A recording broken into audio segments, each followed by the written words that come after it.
আজ গেছিলাম ভিডিও করতে, তাও আবার বরের সঙ্গে। কী ভাবলাম আর কী হয়ে গেল, আর বরের সঙ্গে বেঁধে গেল ঝগড়া।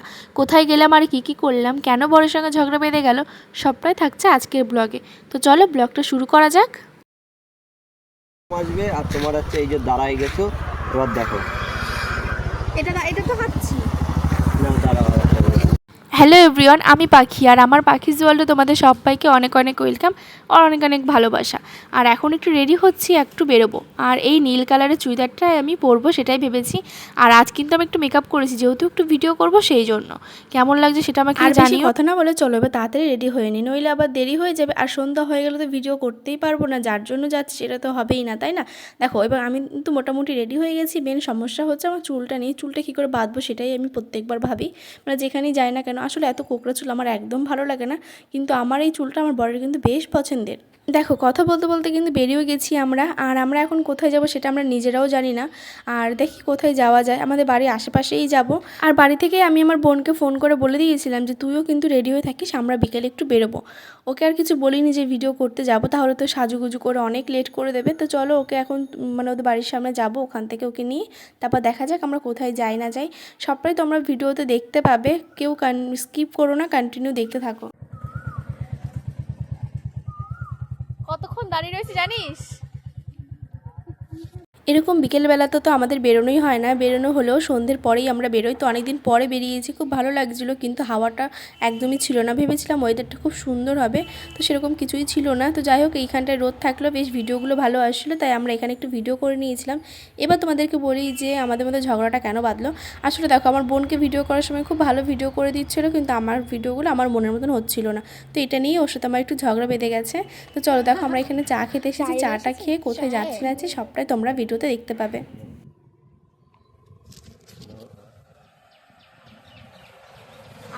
চা আমার হাতে পড়ে গেছিল না, খেয়ে দেখ, বল খেয়ে কেমন চা।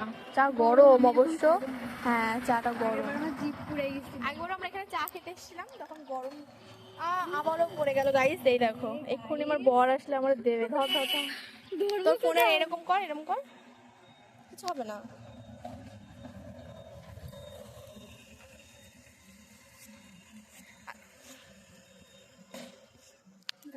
চাটা ধর গাইস, আমার ভয় করছে ফোনটা বাস্ট করে যদি গাইস। আরে না, চা বাস্ট চলে এসছে।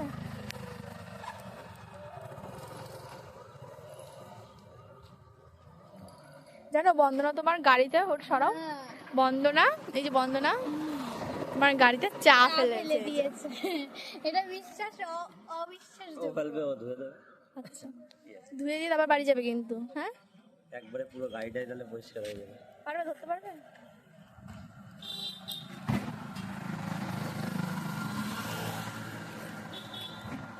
চা খাবো, চাটা খেয়ে চা খেতে খেতে আমরা ঠিক করলাম যে আমরা এখান থেকে যাব বিড়া পার্কে। আসলে আমরা যেখান থেকে ভিডিও করতে এসেছি, চা খেতে এসেছি, সেখান থেকে খুব একটা দূরে না, তাই ভাবলাম চলো যাই ঘুরে আসি। আর যেহেতু ভিডিও করতে এসেছি সেই জন্য ভালোভাবে একটু ভিডিও করা যাক, যেহেতু রাস্তা দাঁড়িয়ে তো করেছি।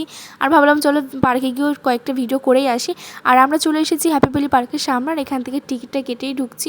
আসলে 2 বছর মানে বিয়ে হয়েছে, 2 বছর বিয়ের পর আর আসা হয়নি হ্যাপি ভ্যালি পার্কে। বিয়ের আগে অনেকবার এসেছি, কিন্তু বিয়ের পরে একবারও আসিনি। আজকে হঠাৎই চলে এসেছি, মানে কোনো প্ল্যান ছাড়াই। তোমাদেরকে তো প্রথমেই বললাম যে কয়েকটা জাস্ট ভিডিও করব, সেই জন্যই বেরিয়েছিলাম বাড়ি থেকে। আর তারপর কি ঠিক হলো যে পার্কে আসবো, কাছেই ছিলাম, কাছাকাছি, সেই জন্য। আর এখানে আমাদের ভিডিও করে একটু খিদে পেয়ে গেছিলো, সেই জন্য একটু লেজ আর জল নিয়ে এসেছিলো ও, সেটাই খাচ্ছি। আর এখন ফেসবুক খুললেই তো শুধু ওয়াটার পার্ক, যেহেতু মানে এখন একটু গরমটা কম আছে। কিছুদিন আগে অনেক দেখেছি ভিডিও ওয়াটার পার্কে, তাও আবার বিরার। তাই আমি ওকে বলছিলাম যে আমরাও একদিন আসবো। তো দেখো আমরা ভিডিও শ্যুট করতে করতে অনেকটাই সন্ধ্যা হয়ে গেছে, তখন 6:30টার মতন বাজে। আর মানে লাইটগুলো জ্বালিয়ে দিয়েছে, খুব সুন্দর লাগছিলো। তো আমরা অনেক ভিডিও করার পর চলে এসেছি বাড়িতে, আর বোনকেও ছেড়ে দিয়ে এসেছি বোনের বাড়িতে। মাঝখানে একটু ফুচকা খেয়েছিলাম, সেটার আর ভিডিও করা হয়নি। বাড়িতে এসেই ড্রেসটা চেঞ্জ করে নিয়েছি, একটু ফ্রেশও হয়ে নিয়েছি। এবার রান্নাঘরে যাবো রান্না করতে, যেহেতু রাতের খাবার খেতে হবে। রাতে করব রুটি আর তরকার ডালটা সকালে ভিজিয়ে রেখেছিলাম। আর এনাকে দেখো, এনাকে আমি প্রায় 2 বছর পর বার করেছি। আসলে বিয়ের সময় আমার বাপ বাড়ি থেকে এটা দিয়েছিল, আর এই খুললাম। আর দেখো ওদিকে তরকার ডালটাও আমার হয়ে গেছে, রুটিও হয়ে গেছে ওদিকে। তো চলো খাওয়ার সময় দেখা হচ্ছে। আর আমি দেখো খেতেও বসে পড়েছি, রুটি তরকারি নিয়ে, স্যালাডও নিয়েছি সাথে। তো খাওয়া দাওয়া করে তারপর ঘরে গিয়ে তোমাদের সাথে দেখা হচ্ছে। অনেকটা খিদে পেয়ে গেছে জানো তো, যেহেতু বাইরের কিচ্ছু আমি খাইনি সেই জন্য। তো চলো খাওয়া দাওয়া করে নিই, ঘরে গিয়ে আবার কথা হচ্ছে তোমাদের সাথে। খেয়ে দিয়ে জাস্ট ঘরে আসলাম, খাওয়া দাওয়া হয়ে গেছে, এখন ঘুমাবো। আর এত ঘুম পাচ্ছে যে রাতে স্কিন কেয়ারটাও আমি করে আসিনি, মানে এত ঘুম পাচ্ছে, মানে শুলেই ঘুমিয়ে পড়বো। তো যাই হোক, আজকের ব্লগটা তোমাদের কেমন লাগলো সেটা আমাকে কমেন্টে জানিও। আর যারা নতুন দেখছো প্লিজ চ্যানেলটি সাবস্ক্রাইব করে দিও। দেখা হচ্ছে নেক্সট ব্লগে। টাটা।